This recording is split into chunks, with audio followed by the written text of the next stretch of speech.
Hello guys, welcome to my channel. दोस्तों, फिर से हम आपका स्वागत करते हैं हमारे इंस्टीट्यूट में।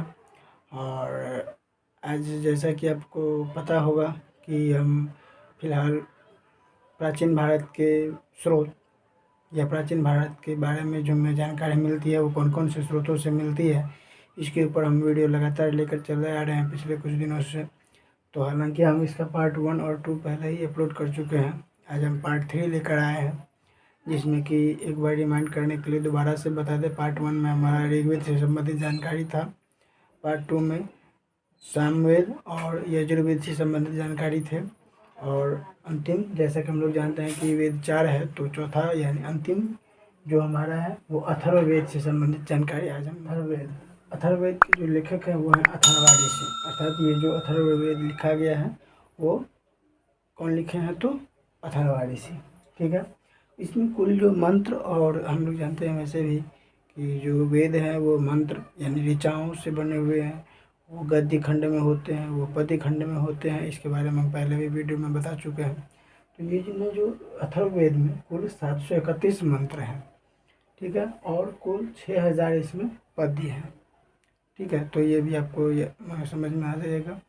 उसके बाद मनुष्यों के विचार और अंधविश्वासों का विवरण हमें इसी अथर्ववेद में मिलता है कि आदिकाल में, अर्थात पुराने ज़माने में जो लोगों अंधविश्वास था, अंधविश्वास यानी अंधा विश्वास, उस समय में कुछ लोगों का मानना था कि जो लोग मर जाते हैं वो दोबारा से ज़िंदा होंगे। या कुछ लोगों का मानना ये भी था कि उनको जो मर जाते हैं वो दोबारा से ज़िंदा होंगे, तो उनके लिए उनके बगल में जहाँ पर उन्हें दफनाया जाता था तो उसके बगल में उनके डेली यूज के लिए सामान रखी जाती थी, सामग्री रखी जाती थी जहाँ वो दफनाया जाता था। तो ये सब अंधविश्वास था। तो इस सब के बारे में जानकारी हमें अथर्ववेद के द्वारा ही मिलती है। उसके बाद मनुष्य के विचार, उस टाइम पर लोगों का विचार कैसा था, किस भावना, किस विचार के लोग उस आदिकाल में हमारे भारत में लोग रहते थे, वो जानकारी मिलती है। ठीक है। अब इसके बाद ये तो पूरा हो गया अथर्ववेद।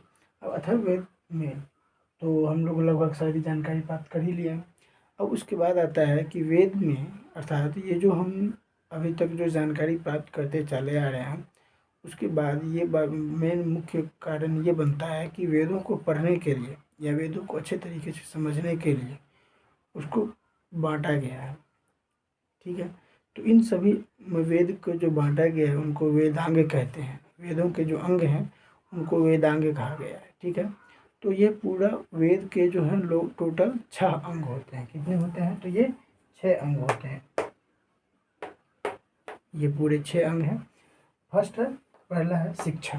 अर्थात शिक्षा, वेद के द्वारा हमें ये जानकारी मिलती है कि आदिकाल में शिक्षा प्रणाली कैसी थी, लोगों में शिक्षा किस तरीके से विभक्त था या बांटा गया था। तो शिक्षा के बारे में जानकारी मिलती है वेद के जिस अंग से, वो वेदांग कहलाया एक ठो शिक्षा।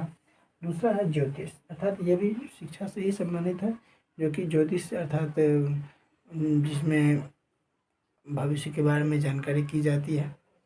तो वो ज्योतिष भी विद्या जो है वो भी इसी के शिक्षा के अंतर्गत ये आता है। तो ज्योतिषाचार्य जो होते थे उनके बारे में जो जानकारी मिलती है हमें जो वेद के जिस भाग से, वो ज्योतिष के अंग के अंतर्गत आते हैं। उसके बाद है कल्प, व्याकरण, निरुक्त, छंद। तो ये सब अलग अलग जो है वो हमारे इसके अंग हैं।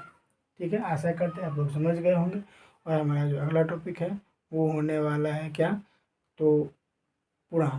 पुराण से संबंधित हम लोग नेक्स्ट वीडियो में सीखने वाले हैं। तो मिलते हैं नए वीडियो में नए टॉपिक के साथ। तब तक के लिए जय हिंद, जय भारत।